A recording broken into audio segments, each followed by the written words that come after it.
ভালো লাগলো যে দুদিন রেসপন্ড করেননি, এবং তার মানে ওনার জ্ঞানটা আছে, কনসাস আছে। আমি বৌদির সাথেও বেরিয়ে কথা বললাম, বৌদিও নাকি খাওয়া দাওয়া বন্ধ করে দিয়েছে। তারপর মিদনাপুরের দুটো কেস এখানে আছে, ওদের সাথেও কথা বললাম, ওদের বাড়ির লোকের সাথেও কথা বললাম। ওরা ভালো হয়ে যাবে, ওরা অনেকটাই ভালো আছে, একজন চলে গেছে। আর ডাক্তারদের এরা খুব করেছে, ডাক্তার সিস্টার সকলের চিকিৎসায় আশা করি ওরা ভালো হয়ে যাবে। আমার স্টেবের মনে হলো, আমি কথা বলে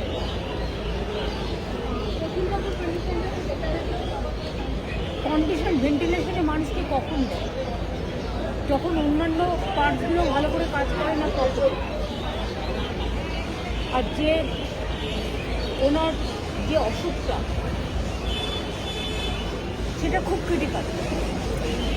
দুদিন ধরে কথাই বলছিলেন না, রেসপন্ডই করছিলেন না, এই এখন রেসপন্স করলেন।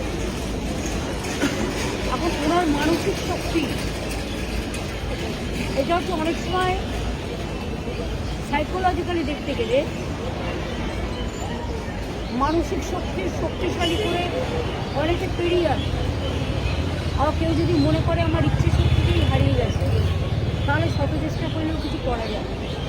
অবস্থা খুব ক্রিটিক্যাল, বাট আমি দেখেছি রেসপন্ড করেছেন, আশা করছি ভালো হয়ে যাবে। নতুনবাবু কী কিছু বললেন, অনেক কথা বলেছেন, কিন্তু সেগুলো তো আর ওগুলো বাইরে বলার জন্য।